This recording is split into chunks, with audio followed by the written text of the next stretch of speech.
نن په هیواد باندې لویه غمیزه ده. شاوخوا له 400 زیات شهیدان نن په دغه ډله ییز قبر کې خاورو ته سپارل کیږي.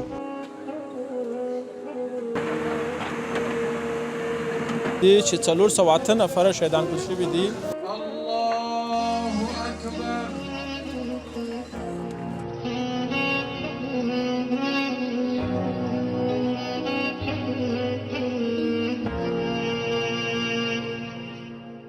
نن په هیواد باندې لویه غمیزه ده. شاوخوا له 400 زیات شهیدان نن په دغه ډله ییز قبر کې خاورو ته سپارل کیږي. دغه جنازه څو شېبې وړاندې ترسره شوه چې پکې د اسلامي امارت لوړپوړو چارواکو هم ګډون کړی و.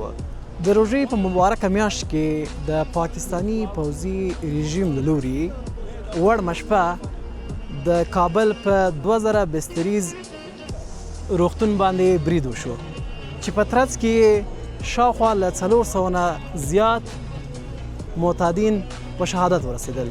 دا هغه تپه ده چې د هغوی اجساد به دلته دفن کیږي.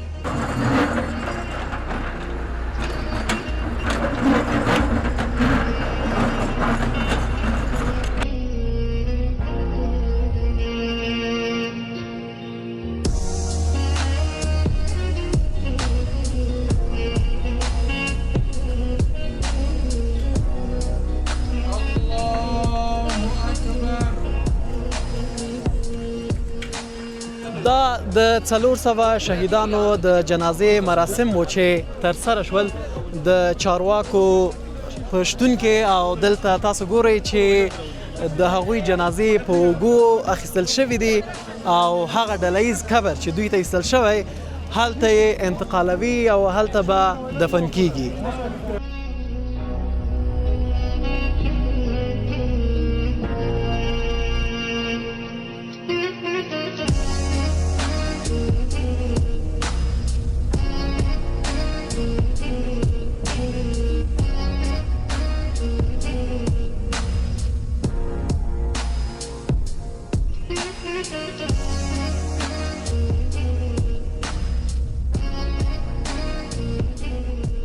زه د دغه غندلو لپاره هیڅ داسې جمله او کلمه نه لرم.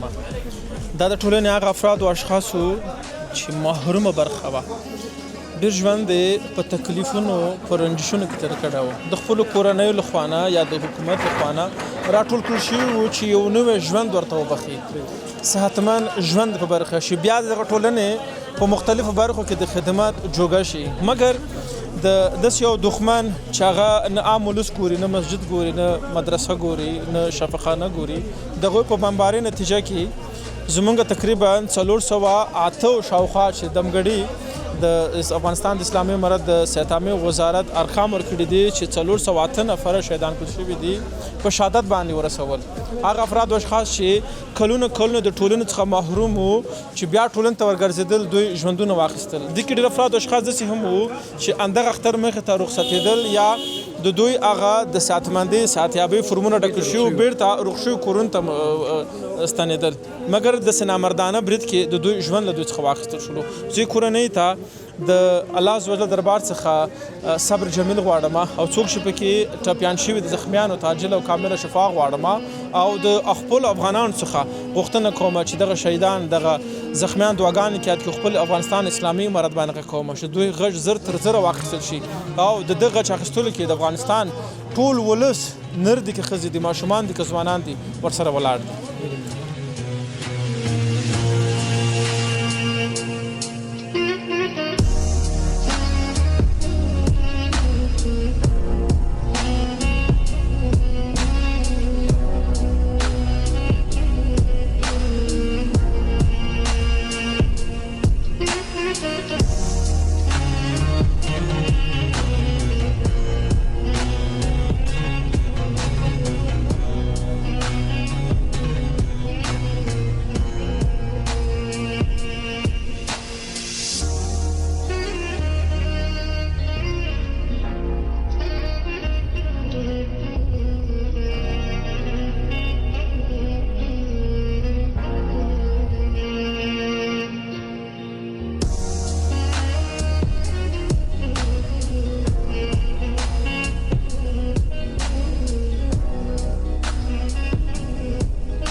Utar hadi. Ya